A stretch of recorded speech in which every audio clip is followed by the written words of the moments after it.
स्मिता आणि केतन यांचे नुकतेच लग्न झालेले.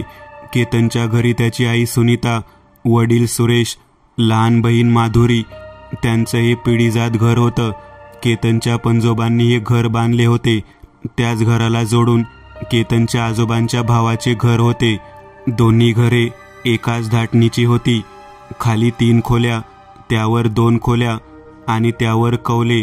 जुन्या काळात असायचे तसा माळा नव्हता, त्यामुळे वरच्या खोल्यांची उंची जास्त होती. तुळ्यांनी माळ्याचा भार पेलला होता. मधल्या खोलीमधून वर जाणारा लाकडी जिना होता आणि सर्वात शेवटची खोली म्हणजे स्वयंपाकघर.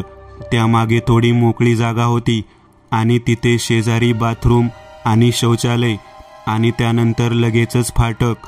फाटकाच्या पलीकडे तशीच जुनी पडकी बांधकामे होती आणि त्या पलीकडे रस्ता. अनेक वर्ष होऊन देखील घर अगदी मजबूत होते. केतन आणि स्मिता यांचे ज्या दिवशी लग्न झाले त्या दिवशी घरात बरेच लोक होते. नंतर 1-2 दिवसात पूजा वगैरे झाल्यावर सर्वजण आपापल्या घरी गेले. त्यानंतर खऱ्या अर्थाने स्मिताच्या नवीन आयुष्याची सुरुवात झाली. दिवस घरात कुठे काय असते हेच समजून घेण्यात गेला. रात्री जेवण झाल्यावर ती बाहेर भांडी घासत होती. अचानक तिला फाटका पलीकडे कोणीतरी उभे आहे याची चाहूल लागली. एक प्रकारची नकारात्मकता तिच्या मनात दाटून आली.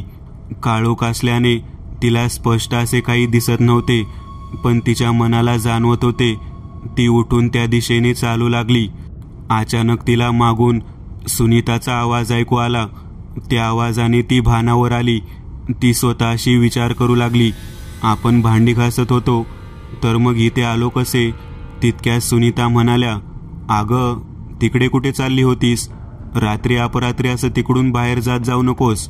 यावर स्मिता म्हणाली, अहो आई तिकडे ते काही नाही, सहजच. आणि ती बोलता बोलता थांबली.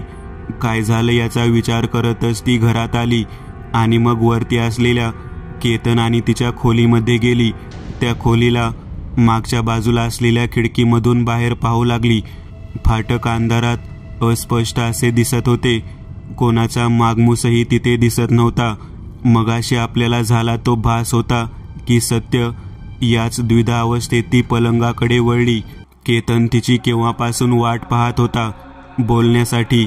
त्या दोघांचे अरेंज मॅरेज असल्याने एकमेकांना समजून घ्यायला किंवा बोलायला फार वेळ मिळालाच नव्हता. ती केतन जवळ येऊन बसली. त्यांच्या नानाविध विषयांवर गप्पा रंगल्या. त्यांच्यातील नवरा बायकोचं नातं फुलायला दोघेही वेळ देणार होते आणि मग ते झोपी गेले. दुसरा दिवस उजाडला. दुसरा दिवसही घरातील काही कामे, भेटायला येणारे लोक यांच्यातच गेला. रात्री ती पुन्हा तशीच भांडी घासत बसली होती. तिचं लक्ष फाटकाकडेच होते. तिने फाटकाजवळचा बल्ब चालू ठेवलेला. तिला अपेक्षा होती तसेच घडले. तिला बाहेर कोणीतरी बाई उभी असलेली दिसली. ती बाई स्मिताकडेच पाहत होती. स्मिता तिथूनच म्हणाली, कोण आहात तुम्ही? काय हवं आहे? पण तिने काहीच प्रतिसाद दिला नाही. थंड चेहऱ्याने ती स्मिताकडे पाहतच राहिली. स्मिता उठून फाटकाजवळ गेली. तिने पुन्हा विचारले, काय पाहिजे तुम्हाला? यावर त्या बाईने निर्विकार उत्तर दिले, भेटायचे होते. स्मिताला वाटले जसे इतर लोक तिला भेटायला येत आहेत तशीच ही बाई असेल.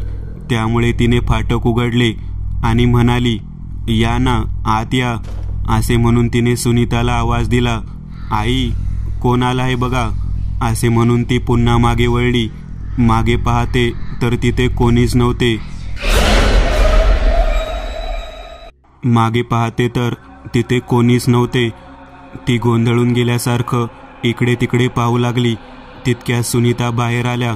फाटक उघडे पाहून म्हणाल्या, काय झालं? आवाज का दिला? आणि हे फाटक उघडे का आहे? यावर स्मिताने घडलेला सर्व प्रकार सुनीताला सांगितला. सुनीता देखील बुचकाळ्यात पडल्या. कोण बाई असेल यांचा त्यांना देखील अंदाज नव्हता. त्यांनी स्मिताला आत जायला सांगून फाटक बंद करून घेतले. स्मिता त्यांच्या खोलीमध्ये आली. ती अजून तोच विचार करत होती. ते पाहून केतन म्हणाला, काय झालं मॅडम? कसला विचार करत आहात? यावर स्मिताने घडलेला प्रकार त्याला सांगितला आणि म्हणाली, अरे त्या बाई रे, कोण होत्या काय माहीत.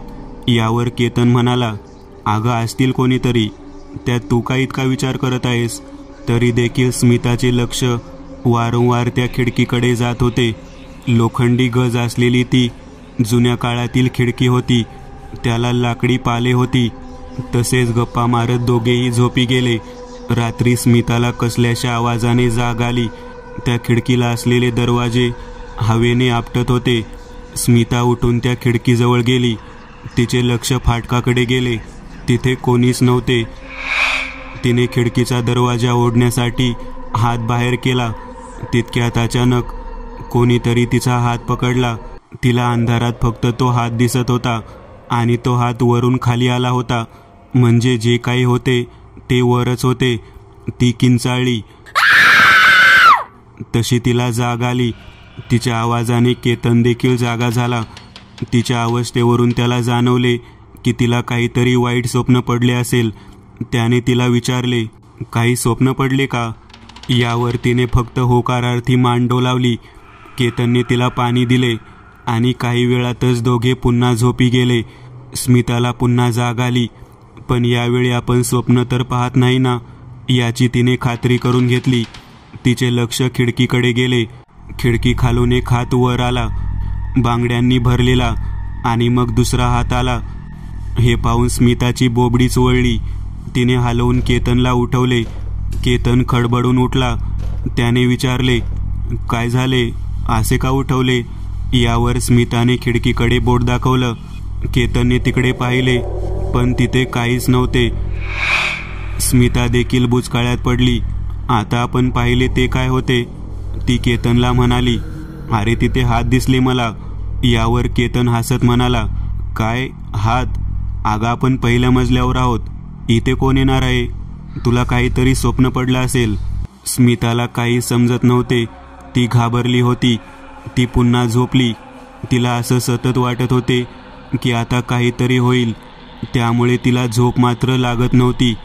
तसेच डोळे मिटून ती पडली होती. काही वेळाने तिला आवाज ऐकू आला. कोणीतरी तिला बोलावत होते. तिने डोळे घट्ट मिटून घेतले, पण तिचे कुतूहल तिला गप्प बसू देत नव्हते. तिने घाबरत डोळे उघडले. तिच्यावर असलेल्या तुळईला एक बाई उलटी लटकलेली. तिच्या अंगावर जुनी नऊवारी होती. तिचे केस चेहऱ्यावरून खाली आलेले. तिचे हात स्मितापासून काही अंतरावर लटकत होते. एक वेगळ्याच दर्पाने खोली भरून गेलेली. तिथले वातावरण भारलेलं. हळूहळू त्या बाईने मान मागे केली.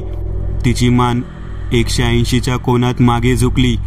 तिचा तो पांढरट, काळवंडलेला, निर्विकार चेहरा स्मितासमोर आला. स्मिताची अवस्था अशी झालेली की ना ओरडू शकत होती, ना हलू शकत होती. तिचे पूर्ण शरीर जखडले होते. सुनीता, सुरेश आणि माधुरी शेजारच्या खोलीमध्ये झोपलेले. सुनीता यांना जिन्यातून कोणीतरी बाई खाली जाताना दिसली. त्यांना वाटले की स्मिताच खाली जात आहे. त्यांनी घड्याळात पाहिले तर 3 वाजून गेले होते. इतक्या रात्री ती का खाली जात आहे हे पाहण्यासाठी त्या उठल्या आणि पाठोपाठ खाली आल्या. खाली आल्या तसं त्यांना सगळीकडे अंधार दिसला. त्यांना आश्चर्य वाटले. स्मिता खाली आली, पण लाईट नाही लावली. त्यांनी ट्यूब चालू केली, पण तितक्यात असा आवाज होऊन ट्यूब फुटली. सुनीता यांना धक्काच बसला, पण त्यांनी स्वतःला सावरले आणि त्या स्वयंपाकघरात गेल्या. तिथेच भिंतीमध्ये देवघर होते. त्या देवघरातील दिवा कायम चालू असायचा. त्यांना अंदाज होता की आता पण तो चालू असेल. त्याच्या उजेडात स्वयंपाकघरात जाऊन बल्ब चालू करता येईल. पण आता मात्र तिथे पूर्ण काळोख होता. तो दिवा विझलेला होता. हा त्यांच्यासाठी अजून एक धक्का होता, कारण असे कधीही झाले नव्हते. त्या अंधारात चाच पडत बल्बच्या बटनाजवळ गेल्या. त्यांनी बटन दाबले, पण बल्ब काही लागला नाही. मग त्या देव्हाऱ्याजवळ गेल्या. तिथे अंधारातच काडीपेटी शोधू लागल्या. त्यांच्या कानाजवळून एक हवेचा झोत हलकेच निघून गेला. त्यात आवाज होता. कोणीतरी त्यांचे नाव घेत होते. त्यांच्या अंगावर शहारे आले. त्याचवेळी त्यांच्या हाताला काडीपेटी लागली. त्यांनी त्यातील एक काडी पेटवली. त्यावेळी तिथला काही भाग प्रकाशमान झाला. त्या उजेडात त्यांना जे दिसले ते धक्कादायक होते. पूर्ण देवघरात कसला तरी काळा थर पसरला होता आणि त्याचवेळी कोणीतरी फुंकर मारावी अशी ती काडी विजली. त्यांच्या मागे हवेत तरंगत उभ्या असलेल्या त्या बाईला तो प्रकाश नकोच होता. त्यांनी परत काडी पेटवली आणि मागे पाहिले, पण मागे कोणीच नव्हते. अचानक दार बंद झाले. ज्या प्रकारे स्वयंपाकघराचे दार बंद झालेले, त्यामुळे सुनीता समजून गेलेल्या की ते काहीतरी वेगळे आहे. त्यांना खूप भीती वाटत होती. त्या मोठ्याने केतन आणि सुरेश यांना आवाज देत होत्या, पण त्यांचा आवाज त्या दोघांपर्यंत पोहोचत नव्हता. अचानक त्यांचे मागील दार उघडले. वेगाने हवा सुटली.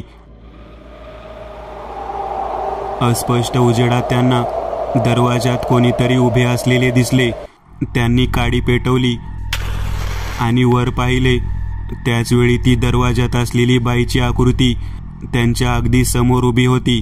नजरेत एक क्रौर्य, चेहरा निर्विकार, मोकळे सुटलेले केस. सुनीताची बोबडीच वळली, कारण ती स्मिता होती. सुनीता घाबरत म्हणाल्या, तू? स्मिता रागात बोलली, लय दिसांनी नव्या नवरीचं अंग भेटले, माझ्या आड येऊ नग थेरडे. स्मिताचा चेहरा बदलत गेला. एक किळसवाना आकार घेऊ लागला. तिच्या शरीरातून दुर्गंधी येऊ लागली. ते भयानक दृश्य पाहून सुनीता जागीच कोसळल्या. सकाळी 7ला केतनला जाग आली होती. स्मिता शेजारी झोपली होती. त्याने तिच्या कपाळावर प्रेमाने हात फिरवला. त्यावेळी त्याला जाणवले तिचे अंग तापाने फणफणत आहे. तो तसेच बाहेर आला. तिथे फक्त सुरेश आणि माधुरी दिसली. तो सुनीताला शोधत खाली आला. स्वयंपाकघराचे दार उघडले. तिथे सुनीता पडलेल्या होत्या. त्याने पटकन जाऊन पाहिले. त्या बेशुद्ध होत्या. तोंडावर पाणी मारल्याने त्यांना जाग आली. त्या अर्धवट झोपेत होत्या, गोंधळलेल्या होत्या.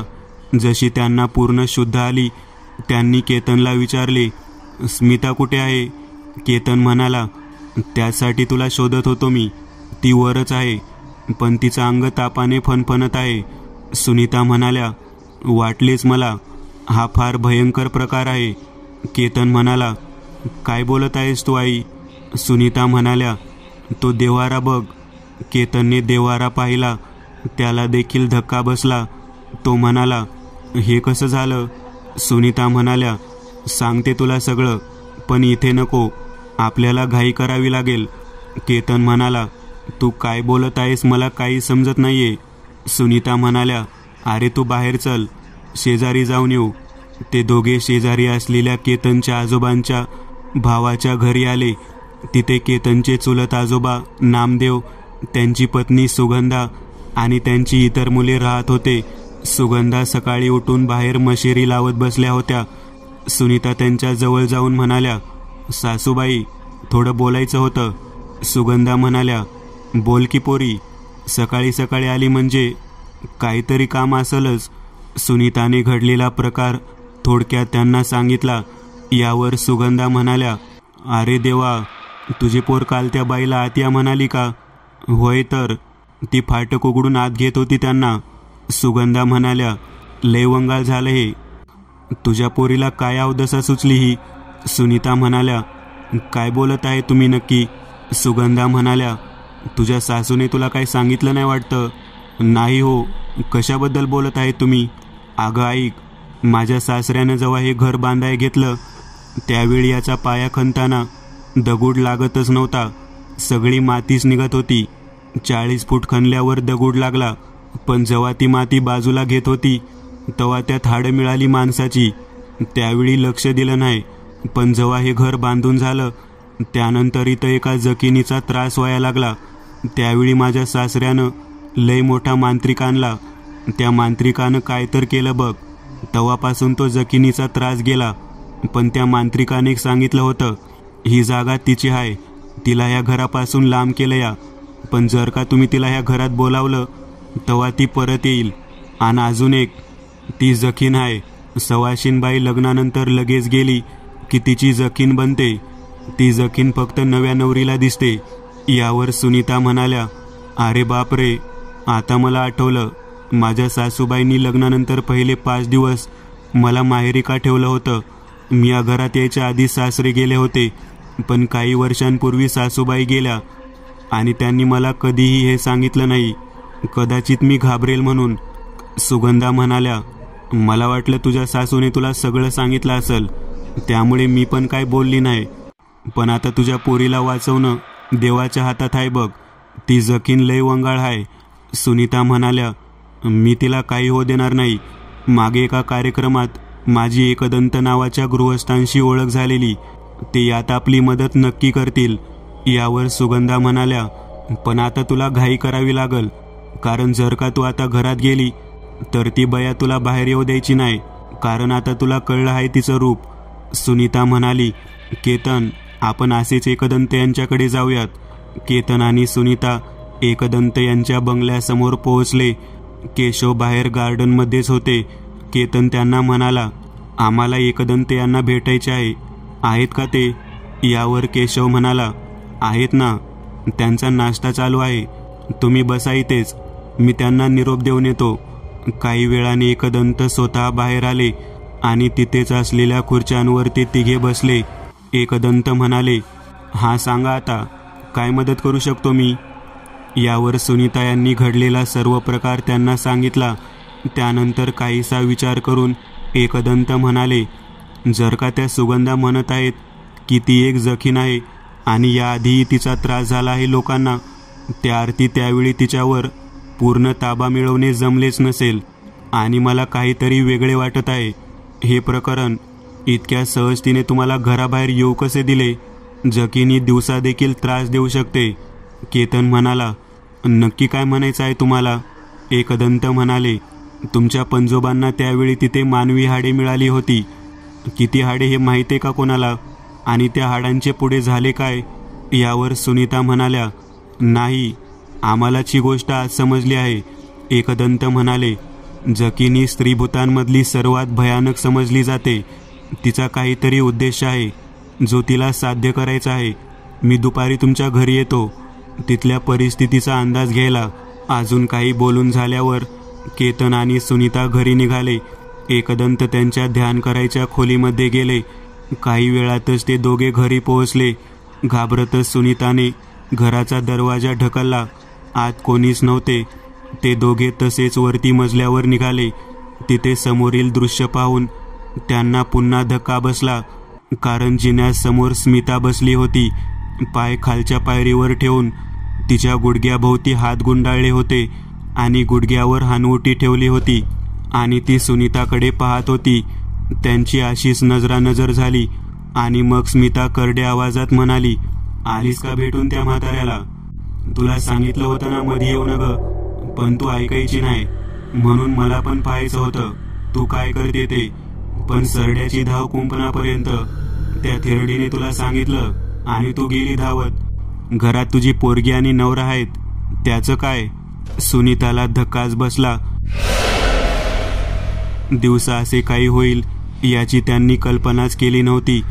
त्यावरती निघाल्या, पण स्मिता जिन्यावरून रेंगत खाली येऊ लागली. ते दृश्य पाहून तर त्या दोघांची भीतीने गाळण उडाली. ते दोघे मागे सरकू लागले. इतक्या स्मिताची नजर इकडे तिकडे पाहू लागली. कसल्या तरी गोष्टीची तिला चाहूल लागली होती आणि अचानक एक शंखध्वनी ऐकू आला. सर्वांनी वळून मुख्य दरवाजाकडे पाहिले. दारात एकदंत उभे होते. त्याचवेळी मागून देखील एक शंखध्वनी ऐकू आला, पण मागील दार बंद होते.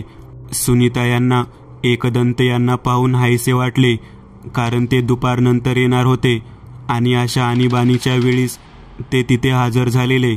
त्या शंखाच्या आवाजाने स्मिताला त्रास होऊ लागलेला. ती कानावर हात ठेवून ओरडत होती. मागे जायचा प्रयत्न करत होती, पण मागून देखील असाच ध्वनी येत होता.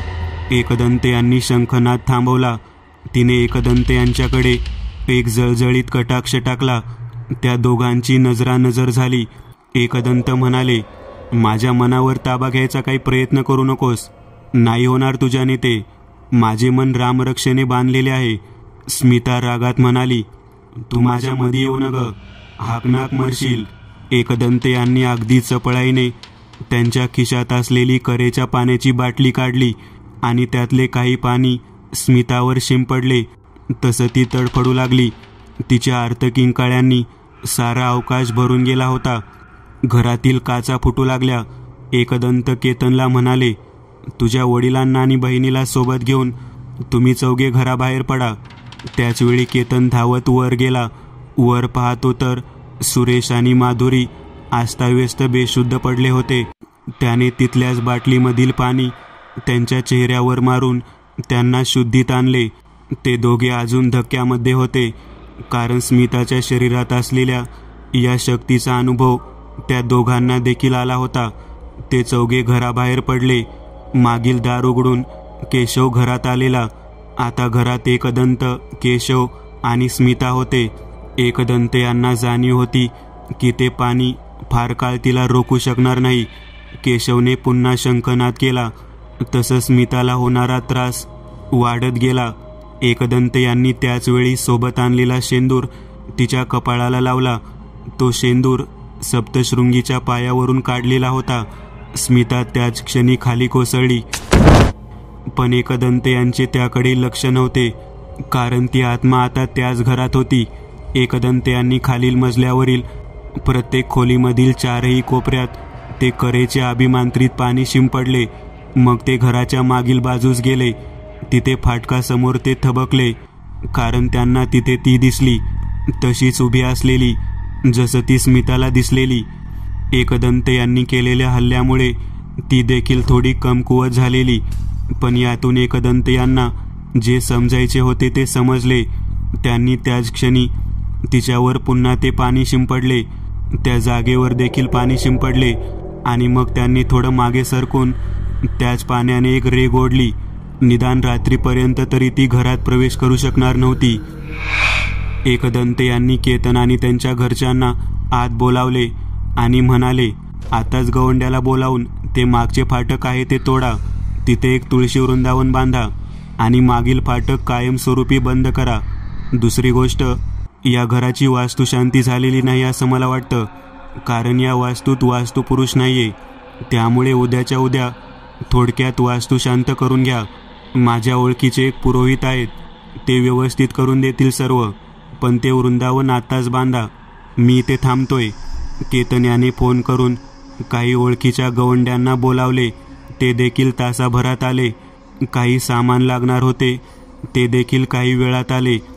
त्या गवंड्यांनी ते फाटक तोडले आणि तिथे वृंदावनासाठी खड्डा खणला. एकदंत यांनी त्या खड्ड्यात ते पाणी ओतले. त्या तुळशीची माळ आणि तो शेंदूर टाकला आणि त्यावर बांधकाम सुरू झाले. तिथे वृंदावन बांधून त्या तुळशीचे रोप लावले. सर्व कामे होईपर्यंत संध्याकाळ झाली. स्मिता शुद्धीवर आली होती. एकदंत म्हणाले, आता धोका टळला आहे, पण उद्या वास्तुशांती झाली की परत असं काही होणार नाही. उद्या संध्याकाळी मी येईन, तेव्हा सविस्तर बोलूयात आपण. असे म्हणून एकदंत निघून गेले. त्या रात्री सर्वजण एका खोलीमध्ये सोबत झोपले. खरं तर त्यांना भीती वाटत होतीच, पण त्या रात्री तसे काही झाले नाही.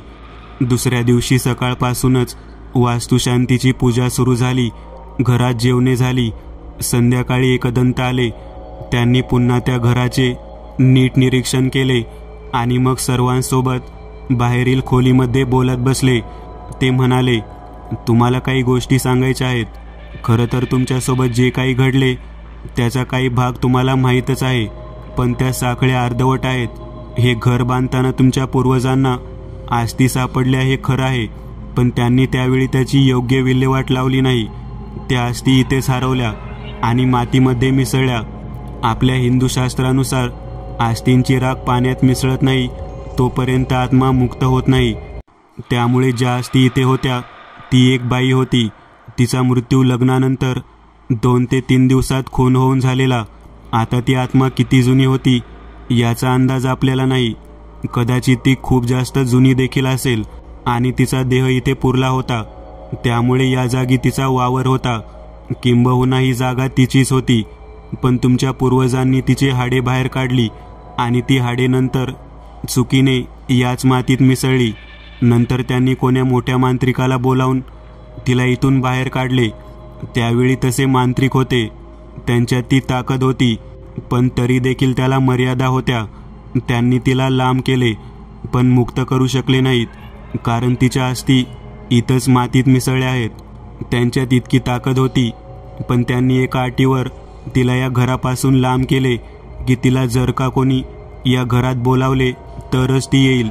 कारण जकीन देखील खूप शक्तिशाली असते. दिवसा देखील तिची ताकद कमी होत नाही. ती लांब नव्हतीच. याच फाटकाजवळ तिचे अस्तित्व होते, पण ते जाणवले नव्हते. पण स्मिताने तिला बोलावले आणि ती आत आली. तिचा उद्देश होता की तुम्हाला सर्वांना त्रास देऊन केतनला सोबत घेऊन जायचे. कारण तिचं लग्न झालेलं, पण तिला बायकोचे सुख कधी मिळाले नव्हतेच. त्यामुळे ती फक्त नवीन लग्न झालेल्या मुलींनाच दिसायची किंवा त्रास द्यायची. आता पुढची गोष्ट, मी तुम्हाला दुपारी येतो म्हणालो होतो, पण काही वेळातच मी तुमच्या घरी आलो. ते यासाठी की ती जकीन तुमच्या पाठीवर होती, त्यामुळे तुमच्याशी खोटं बोललो मी. खरं तर संकट इतकं मोठं होतं की त्याचवेळी मी तुमच्या सोबत यायला हवे होते, पण त्याने घरात असलेल्या सुरेश आणि माधुरी यांना धोका झाला असता. अजून एक, आम्ही घरात शंख फुंकला. याचं कारण, जकीन जेव्हा तिचा प्रभाव दाखवते तेव्हा ती नकारात्मक शक्ती तयार करते. शंखध्वनी हा एक प्रकारे नकारात्मक ऊर्जा नष्ट करायचे काम करत असतो. यावर केतन म्हणाला, अरे बापरे, इतकं सगळं घडलं होतं इथे, पण अजून देखील मला कळलं नाही तिथे मागे वृंदावन कशासाठी आणि वास्तुशांतीचं काय. एकदंत म्हणाले, तुझ्या लक्षात आले नाही वाटतं. तिची हाडे जिथं मातीत मिसळली आहेत ना, ती जागा आहे जिथं आता आपण तुळशी वृंदावन बांधले. तुळस नकारात्मक ऊर्जा दूर ठेवते. ती जकीन तिथे बांधली जाईल, कारण तिला मुक्त करण्याची ताकद माझ्यात तर नाही. आणि दुसरं म्हणजे, जर का घरात वास्तुपुरुष असेल तर अशा ताकदींना आळा बसतो. पण या घरात तिचा वावर ज्या प्रकारे होत होता त्यावरून मला अंदाज आला इथे वास्तुपुरुष नाहीये, म्हणून मी वास्तू शांत करून घेतली. स्मिता म्हणाली, मला काहीच अंदाज नव्हता काय चाललं आहे, पण इतक्या सगळ्या गोष्टी घडत होत्या. तुमचे आभार कसे मानावे हेच कळत नाहीये मला. एकदंत म्हणाले, आमचं हे कामच आहे, पण तुम्ही देखील तुमची आणि त्या तुळशीची काळजी घ्या. आता काही त्रास होणार नाही हा शब्द आहे माझा. मित्रांनो, आज पुरतं एवढंच. तुम्हाला जर काही गोष्ट आवडली असेल तर नक्की लाईक करा. तुमच्यापैकी बरेचसे जण व्हिडिओ लाईक न करताच पळून जातात, पण हा जर व्हिडिओ तुम्ही लाईक केला तर मला जरा बरं वाटेल आणि असेच भारी भारी व्हिडिओ बनवायची माझ्यात एनर्जी येईल. त्यामुळे नक्की लाईक करा. आणि अजूनही कोणी या चॅनलला सबस्क्राईब केलेलं नसाल तर लगेच सबस्क्राईब करून टाका. आणि बाजूची घंटी ती मात्र दाबायला विसरू नका. देवाची घंटी आहे ती. चला तर मग पुन्हा भेटूया अशीच एक आगळी वेगळी गोष्ट घेऊन पुढच्या